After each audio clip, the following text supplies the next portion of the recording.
As mentioned, we bring forward author Lauren Joseph to discuss her book, Turning a Blind Eye. Turning a Blind Eye. And it's a book that deals with child abuse, bringing awareness to that scourge and that particular situation that many sometimes tend to not even want to start the discussion. But you did a deep dive. You decided to go in there and you're bringing forward your book on the issue.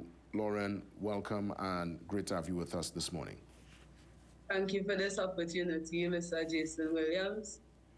Of course, you're most welcome. I want to find out, turning a blind eye.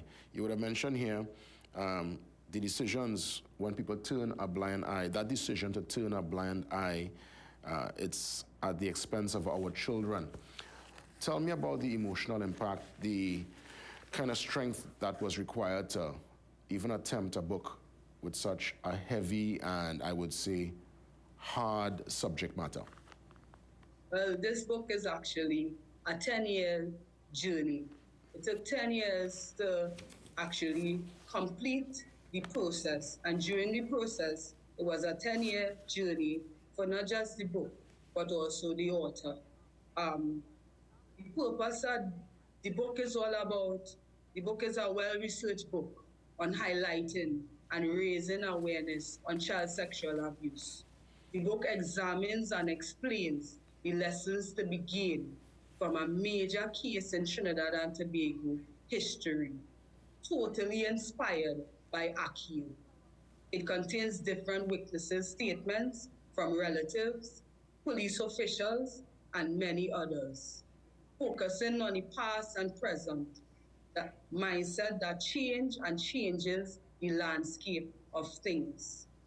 While many of us take the decision to turn a blind eye at the expense of the children and the vicious rippling effects of that decision.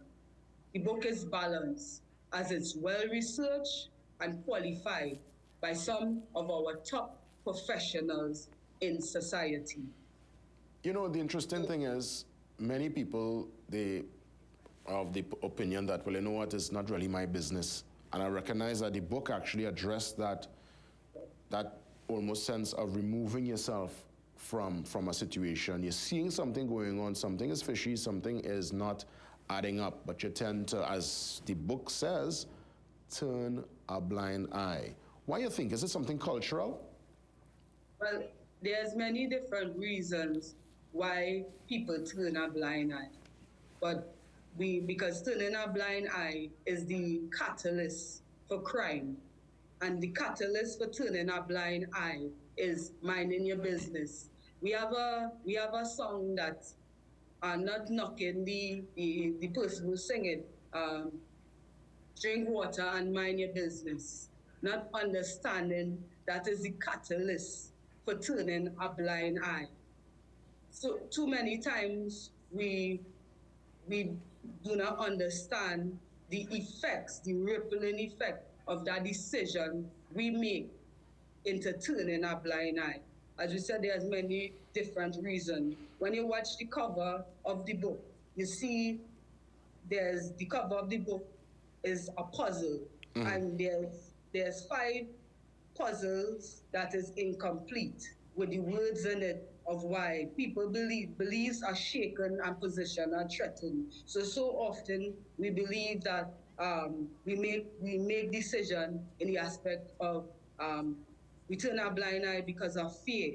We turn a blind eye as we believe that maybe that is not our concern, that is not our business. Not understanding injustice done to one is injustice done to all. And if we destroy our children, what future will we really have? Let me ask you, because you said it's a 10-year journey putting this book together. From the time it started to now, it's complete. I'm sure many interview, many research. Did this take an emotional toll on you as an author? Getting into some of these stories, hearing some of these horrific events, and I guess some of the actions and some of the evil that would have been meted out to children. Did this take a toll on you at all as an author, as a human being? Well, it's a journey. So there are times there was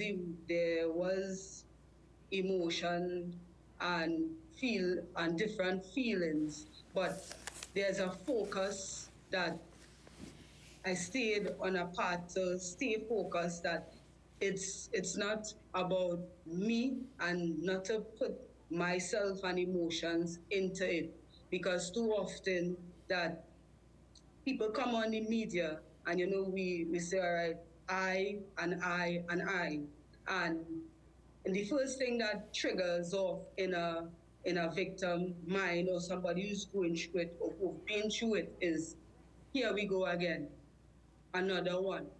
Focus on self and a focus on us. And and so even though there's emotions, the focus wasn't to get emotions into it, but to stay as objective as possible into bringing a tool, a well-researched tool for frontline people, because the book is designed for frontline people, the eyes and ears on the ground, people such as yourself, Mr. Jason Williams, organizations that focuses on youth, children, men and women issues, because we need all hands on deck to fix this pandemic that has been here for far too long. We have to allow our children to be children. And the only way we can do this is by holding hands and putting down everything that keeps us divided for the sake of the children. So when it comes to emotion, that's why the book, that's why it's a 10-year journey, because it went through different trials and ups and downs to get it where it is today. Yeah. So let me ask you, how many pages, how many chapters in the book, and more so, where can we get a copy of the book? So what's the length of this book? How big in terms of the pages and chapters? Right, the book is over 300 pages. The book is, in size, is A5, which is 8.3 inches in width by 9.3 inches in length. You can get the book directly from me, the author, via 1-868-313-4400. So it's a big book. It's over 300 pages, as mentioned before, and it's well researched and is qualified by some of our society's top professionals. Well, I want to thank you, and by all means, well done. It's a 10-year journey. I'm sure many people, when they read Turning a Blind Eye, there will be a major takeaway, and I hope that in your own way of being able to add to the solution. Yes, we have to identify the problems, but ultimately, when we have these hard conversations, hopefully something good comes out of it, and there's a change in attitude and a change in the way we deal and treat with child abuse. If we see something, say something. Because don't get tired up here. Trinidadians love to mind people's business, and it's not like we're not minding people's business, but when it comes to a point where you could speak up and say what you would have seen, you say, well, all of a sudden you don't know. All of a sudden you're minding the business, but you know exactly what's going on, So that has to change, and I want to thank you, Lauren, for coming on. Before we close off, so yeah. I would just like to end with a short poem. Yes. Called Being Profound. Go ahead. Being profound.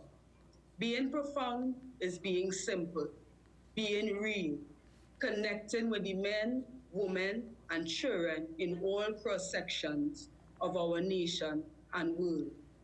Having it so simple that even a baby could understand what's being read. We need to connect through a collective effort. Division only creates destruction, only creates humans that are broken. What future do we really want to have if our children are not allowed to be children? What future do we really want to have if our children are not allowed to be children? How can we say we want to fix this, but refuse to let go of everything that keeps us divided? Is it all lip service, or do we really want to be of service? Is it all lip service, or do we really want to be of service? Let's be a part of the paradigm shift. Let's be the ones that refuses to look away. Let's not talk it. Let's hold hands and demonstrate. Let's not just talk it. Let's hold hands and demonstrate. Lauren Joseph, Thank you. you're most welcome. All the best. All the best in all your endeavors. Lauren Joseph, TNT, author of Turning a Blind Eye. We take a pause and come back with that ticket giveaway for that meeting later on this evening at the Center of Excellence with Sadhguru and Marshall Montano. Give us the call, 624-8721 and 627-8658. Ticket giveaway up next.